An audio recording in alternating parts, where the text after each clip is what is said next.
আসসালামু আলাইকুম। Welcome to my share আড্ডা। অ্যাজ ইউজুয়াল আমরা গ্রুপ ওয়াইজ আমাদের প্রতি সপ্তাহে আমরা শনিবার দিনটা ঠিক করছি যে আমরা একটু নিজেরা বসবো। প্রথমে একটু সরি বলে নিচ্ছি, আমার গলার ভয়েসটা একটু অন্যরকম শোনাতে পারে। আমার প্রচন্ড ঠান্ডা লাগছিল, সো গলা ভেঙে গেছে। তো এই জন্য গলার ভয়েসটা এরকম শোনাচ্ছে। সো মনে হয় শুনতে পাচ্ছেন সবাই ঠিকঠাক মতোই। জি জি, শুনতে পাচ্ছি। এই ওকে। গলায় রবীন্দ্রসঙ্গীত ভালো ওঠে। ওরে আল্লাহ, ভাই, এইটা কি মানে সার্কাজম ছিল না সিরিয়াসলি বললেন আমি ঠিক বুঝি নাই, but I take it as a compliment. Seriously seriously বললাম।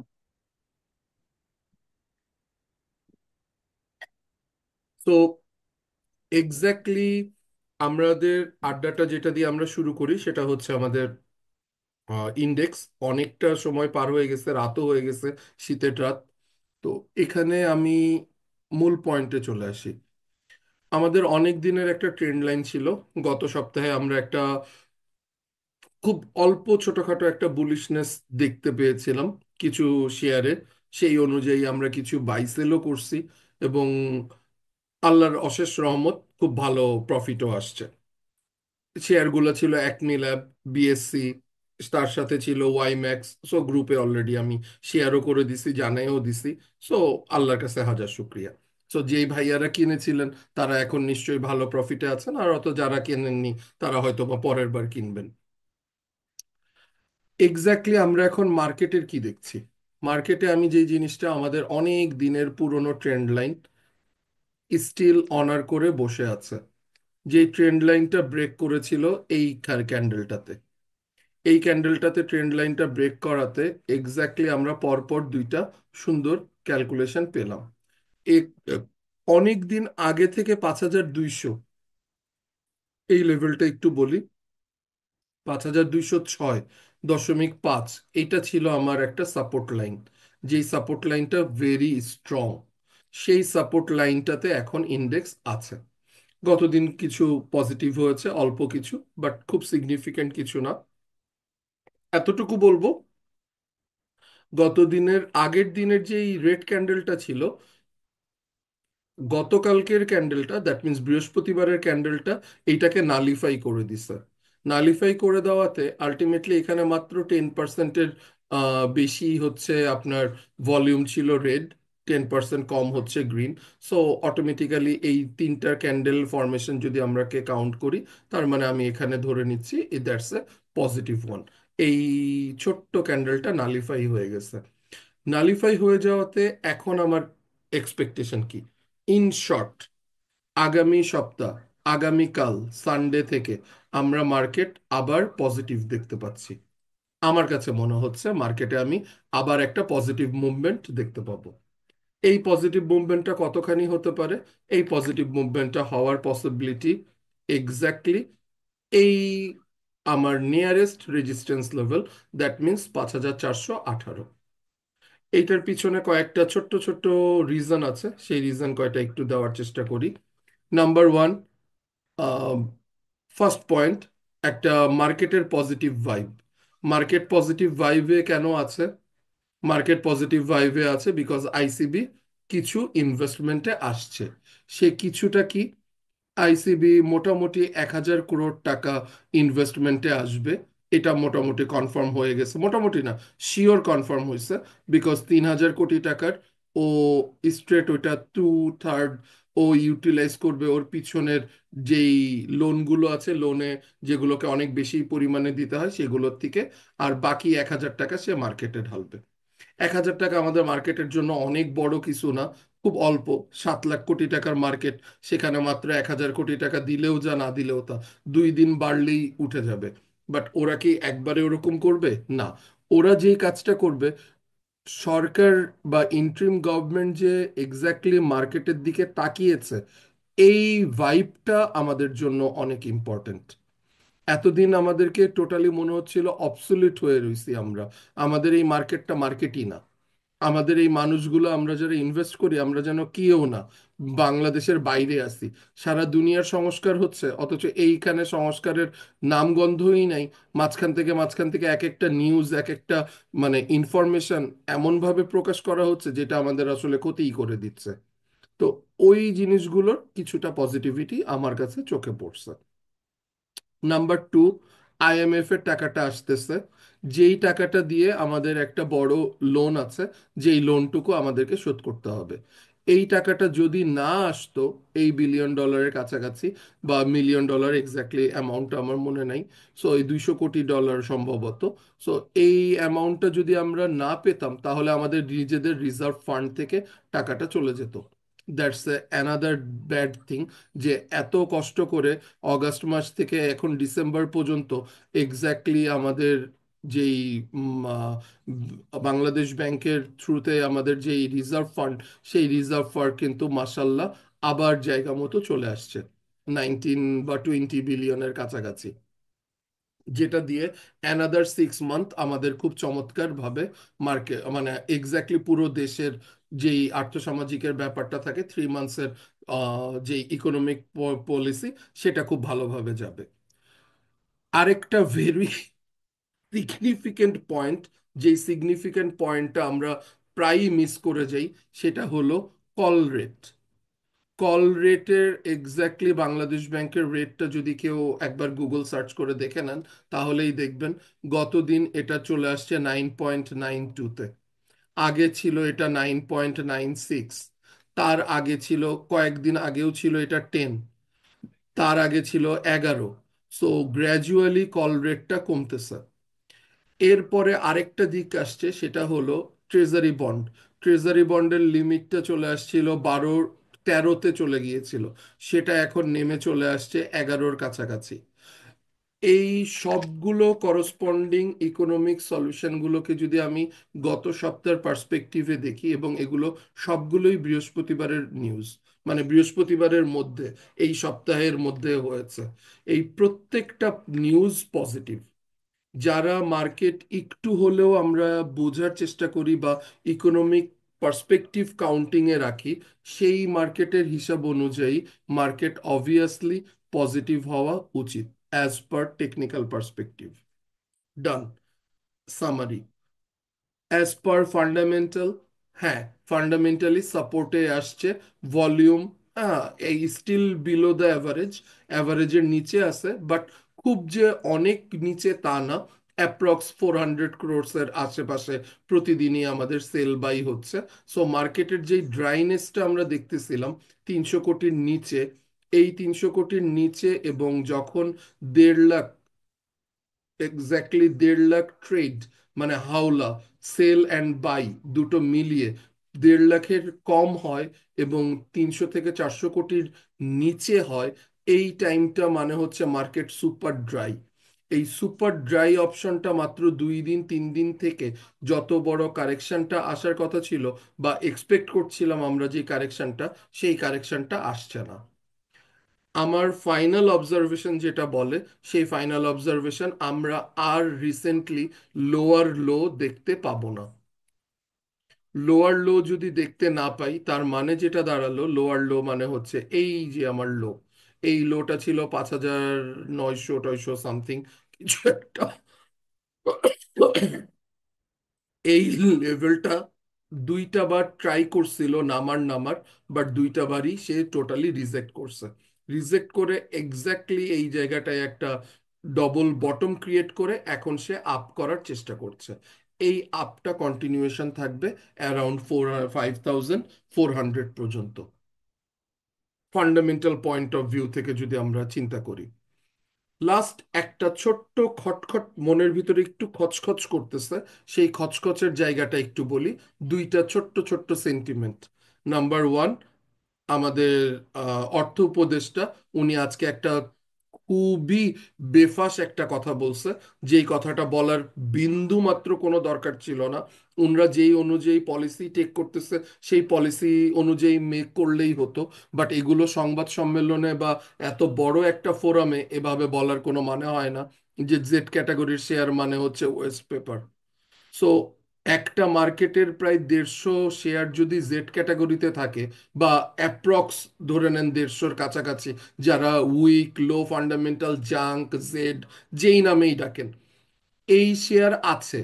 আমি আপনি ভুল করে হোক, লোভে হোক, বেশি অন্য কারো প্ররোচনায় হোক, যে কারণেই হোক, আমি আপনি কিনে তো ফেলছি জেড ক্যাটাগরি।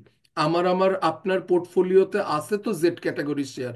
এখন তুমি যদি ক্ষমতায় থেকে তুমি যদি বলো জেড ক্যাটাগরি মানে ওয়েস্ট পেপার, তার মানে কালকে কি এইটার উপর একটা ইফেক্ট পড়বে না মার্কেটে? অবশ্যই কিছু পড়া উচিত। আমি হইলে তো পড়তাম। আমার হইলে তো এমনিই ভয় লাগতো যদি আমার পোর্টফোলিওতে 10টা শেয়ারের 8টাই জেড এর মধ্যে থাকে। তাহলে আমি কি করব? তার মানে আমার পুরো পোর্টফোলিও কালকে আবার হয়ে যাবে মাইনাস। সো এই যে এক একটা জিনিস একটু গুছায় আসে, ধাম করে একটা বাড়ি খায়, এই জিনিসটা আসলে বন্ধ হচ্ছে না। বেফাস কথা, আমি এক্স্যাক্টলি বলবো এই কারণে বেফাস। তোমরা সংস্কার করতেছো, ভালো করতেছো, মন্দ করতেছো, হ্যাঁ, as per bigger economy size, good, perspective অনুযায়ী ঠিক আছে। বাট ছোট্ট আমাদের এই মানি মার্কেটটা তোমরা কেউ খেয়ালই করতেছো না। ব্যাংকিং সেক্টর আকাশে তুলে দেওয়ার চেষ্টা করতেছো। কোনো কোনো ব্যাংকে 1 লাখ কোটি টাকার কাছাকাছি চলে গেছে। 30,000 কোটি টাকা, 35,000 কোটি টাকা তাদের অ্যাকাউন্টে পড়ে আছে। তারা কোথাও ইউটিলাইজ করতে পারতেছে না কোনো কোনো ব্যাংক। তারা রেকর্ড পরিমাণ শেয়ার, মানে এক একজন রেকর্ড পরিমাণ ইয়ে করছে, প্রফিট করছে এক একটা ইয়ের থেকে, ব্যাংকে। আপনারা খেয়াল করেছেন কিনা জানি না, সিটি ব্যাংক ন্যূনতম তারা বলে দিছে তাদের 10,000 টাকার উপরে হচ্ছে স্যালারি ইনক্রিজ হবে, ন্যূনতম। তার মানে কোনো কোনো ক্ষেত্রে এটা 50, 60, 1 লাখও চলে যাবে অ্যাকর্ডিং টু উপরে। কি পরিমাণ প্রফিট তারা সিটি ব্যাংক জেনারেট করছে, ব্র্যাক ব্যাংক জেনারেট করছে, ব্লা ব্লা ব্লা, আদার্স অনেক ব্যাংক জেনারেট করছে। সো এই যে একই সাথে এতগুলো পজিটিভ দিক, এতগুলো এইটা নেগেটিভ দিক, সাথে আরেকটা ছোট্ট নেগেটিভ দিক আসছে, যেটা আমার আরেকটু খচখচ করতেছে, সেটা হচ্ছে ডলার রেট। ডলার রেট খেয়াল করে দেখবেন, আমাদের 120 টাকার রেটটা খুব সুন্দর করে মার্কেট সাস্টেন করে গেছিল, 120, 122। লাস্ট 2 দিন এইটা এক্স্যাক্টলি 126 টাকায় ট্রেড হয়েছে। 126 টাকায় রেমিটেন্স যদি ট্রেড হয়, তার মানে এক্স্যাক্টলি বাইরে থেকে যারা টাকা পাঠাচ্ছে, ডলার, ইউরো, ব্লা ব্লা, অন্য যে কোনো ভাবে, হ্যাঁ, আমি দেখতেছি আমার ইকোনমিতে এটা ডাইরেক্টলি ইনপুট হচ্ছে, রিজেনারেট করতেছে আমার পুরো ইকোনমিকে। পুরো ইন্ডাস্ট্রি লেভেলে আমার খুব সুন্দর এখন এলসি টেলসি বাদ বাকি যেই প্রবলেমগুলো অটোমেটিক্যালি একটু একটু করে সলভ হচ্ছে, খুব ভালো জিনিস। বাট আগামী 3 মাস পরে আমার এই কোম্পানিগুলোর মেটেরিয়ালস যখন আমাকে এলসি করে আনতে হবে, তখন তো আমাকে 26 টাকায় কিনতে হবে বা 28 টাকায় কিনতে হবে। এইভাবে যদি গ্র্যাজুয়ালি ডলারের রেট বাড়তে থাকে, তখন কি আমি কোয়ার্টারলি খুব ভালো একটা প্রফিট করতে পারবো? যেই জিনিসটা আমি আমার ক্লাসে সবসময় বলার চেষ্টা করি, এনওসি এফপিএস যেটা আর ইপিএস অবভিয়াসলি সেম জিনিস না। ইপিএস ভালো কম দেখানো সম্ভব, ম্যানুপুলেট করা সম্ভব, but net operating cash flow, এইটা ম্যানুপুলেশন করা অনেক টাফ। এবং এই এনওসিএফপিএসটা আমরা বেশিরভাগ যে শেয়ার হোল্ডার্সরাই মাথায় রাখি না। কিন্তু এইগুলো ইকোনমিক্স পার্সপেক্টিভটা নিলে এই জিনিসটা, নেক্সট কোয়ার্টার, কোয়ার্টার আমাদের সামনে এখন কোনটা আসবে? জুন মাসেরটা শেষ হয়ে গেছে, তার মানে জুনের ফার্স্ট কোয়ার্টারও আমরা পেয়ে গেছি। আসবে এখন কিউ টু। কিউ টু মানে কোনটা? সেপ্টেম্বর থেকে ডিসেম্বর। এইটা সবগুলো কোম্পানি খুব ভালো বিজনেস করেছে। তার মানে কিউ টু ওভারঅল যারা ভালো ভালো কোম্পানি, খুব সুন্দর একটা কিউ টু আসবে। তার মানে অবশ্যই মার্কেট আপ করবে, নো ডাউট। এই পর্যন্ত ঠিক আছে। সাথে December closing, insurance sector, bank sector, ওরা সবাই ডিসেম্বর ক্লোজিং। তার মানে এই ডিসেম্বরে তারাও ভালো প্রফিট করছে। কিছু কিছু ভালো ভালো ব্যাংকগুলো ভালোই, এবং বীমা কোম্পানি তো অলমোস্ট সবাই মোটামুটি ভালোই প্রফিট করে, বিকজ ওদের অপারেটিং কস্ট অনেক কম। ওদের অপারেটিং কস্টের যেটা আপনারা খেয়াল করলে জানবেন কিনা, যেটা অন্যান্য কোম্পানিতে ট্যাক্সের পরিমাণ 12 থেকে 15%, সেটা বীমা কোম্পানির জন্য অনলি 5 to 6%। তাদের নেট অপারেটিং কস্ট অনেক কম, তাদের সিএজিএস নাই, তাদের সিওজিএস এর জন্য টাইম দিতে হয় না, কস্ট অফ গুডস সোল্ডে দিতে হয় না, সেলস অপারেটিং এ কম, অ্যাডমিনিস্ট্রেটিভ কস্ট কম। সো আলটিমেটলি ওরা যতটুকু প্রফিট করে পুরোটাই ওরা ইপিএস আকারে এবং যাদের শেয়ার হোল্ডারদেরকে দিয়ে দিতে পারে। গত 1.5 বছর এই সেক্টরটা মুভ করে নাই, তার মানে সামনে এই সেক্টরটা মুভ করার একটা পসিবিলিটি আছে। ফার্মা সেক্টরসে বাইরের দেশগুলোতে অলরেডি বড় বড় কোম্পানিগুলো ইনভলভ হচ্ছে। আফ্রিকান কান্ট্রিগুলোতে স্কয়ার ফার্মা চলে গেছে। অন্যান্য ভালো ভালো যেই কোম্পানিগুলো আছে সেই কোম্পানিগুলো ওষুধ কোম্পানিতে খুব চমৎকারভাবে প্রফিট টেক করতেছে। কিছু ইঞ্জিনিয়ারিং সেক্টর খুব ভালো মুভ করতেছে। সো ওভারঅল যদি আপনি ক্রাইটেরিয়া মেন করেন, সো সেই ক্রাইটেরিয়াগুলোতে ভালো, বারবার একটা কথা ফিরে আসতেছে, ভালো কোম্পানি বছর শেষে খুব ভালো ডিভিডেন্ড দেয়, বছর শেষে খুব ভালো পারফর্ম করে, ডিভিডেন্ড ইয়েল্ড খুব ভালো। এই কয়েকটা ক্যাটাগরির মধ্যেই আমাদের এই শেয়ার মার্কেটের মুভমেন্টটা আসতেছে। এখন ফাইনাল তাহলে সামারিটা কি? ফাইনাল সামারি পুরো আঁকিবুকি মুছে দেই, তাহলে বলতে পারবো এক্সাক্ট সামারি হচ্ছে মার্কেট আপ কতটুকু, 5,400 পর্যন্ত। যতগুলো নেগেটিভ নিউজ আছে, নিউজ হ্যাঁ অবভিয়াসলি নেগেটিভ, বাট একটু ইফেক্ট পড়তে পারে, বাট পড়লেও খুব যে বড় কিছু হবে তা না, মার্কেট আপ করে যাবে, এইটুকু আমার বিশ্বাস। এক্স পার মাই টেকনিক্যাল নলেজ, ক্যালকুলেশন সবকিছু মিলালে আমি এই জিনিসটা দেখতে পাচ্ছি। আইদার এখান থেকেই উঠে যাবে অথবা একটুখানি পড়ে উঠে যাবে। ওকে, নাম্বার 2, আরেকটা যেই জিনিস আমি দেখতে পাচ্ছি সেটা হলো যেইটা ডিসেম্বর ক্লোজিং মার্কেটের জন্য, প্রতিটা কোম্পানির জন্যও ডিসেম্বর ক্লোজিং, হাউসগুলোতে December closing, plus personal portfolio নতুন করে সাজানোর জন্য আমরা চিন্তা করি। সো সবগুলোকে যদি এক জায়গায় আনি, তাহলে আমরা এখান থেকে কি পাবো? এখান থেকে পাওয়ার জায়গা একটাই, সেটা হচ্ছে সবাই তাদের পুরনো দিনের হালখাতা, আমরা করতাম না ছোটবেলায়, ওই যে শুনতাম হালখাতা করতো বছরের প্রথম দিন, এই টাইপের কাজটা প্রত্যেক জানুয়ারি সেশনে হয়, যেটা জানুয়ারির মাঝামাঝি থেকে শুরু হয় একদম ফেব্রুয়ারি মার্চ পর্যন্ত। ফেব্রুয়ারির ফার্স্ট উইক সেকেন্ড উইক পর্যন্ত মোটামুটি এই লেভেলটাতে একটা বাই সেন্টিমেন্ট কাজ করে। যেই বাই সেন্টিমেন্টটা আমার কাছে মনে হচ্ছে মার্কেটে আমরা ডিসেম্বরের লাস্ট উইকেই পেয়ে গেছি, একটা সপ্তাহ আগায় গেছে। এই একটা সপ্তাহ আগানোতে যেই কাজটা হয়েছে, যেই জিনিসটা আমরা জানুয়ারির 5, 7, 10 তারিখে হয়তো কিনতাম মার্কেটের কারেকশনটা শেষ করে, সেটা হয়তো বা আমাদেরকে ডিসেম্বরেই কিনতে হবে বা কিনতেছে এখন। এখন যারা ইনভেস্ট করতেছে তারা হয়তো সামনে একটা সুন্দর প্রফিটের জায়গায় পাবে। তো সবকিছু মিলিয়ে হ্যাঁ, আমার কাছে মার্কেটকে বাই সেন্টিমেন্টে আছে, এবং এক্স্যাক্টলি এখান থেকে প্রাইস হাইক হওয়ার পসিবিলিটি 90%। 10% পসিবিলিটি বললামই তো, ওই গ্যারান্টি কেউ কোনোদিন দিতে পারে নাই, দিতে পারবেও না, আমরা শুধু প্রেডিকশন করি।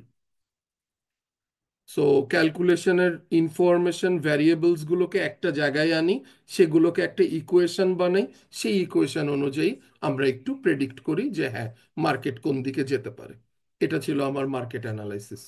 মার্কেট নিয়ে যদি কিছু বলার থাকে আপনারা বলতে পারেন এবার।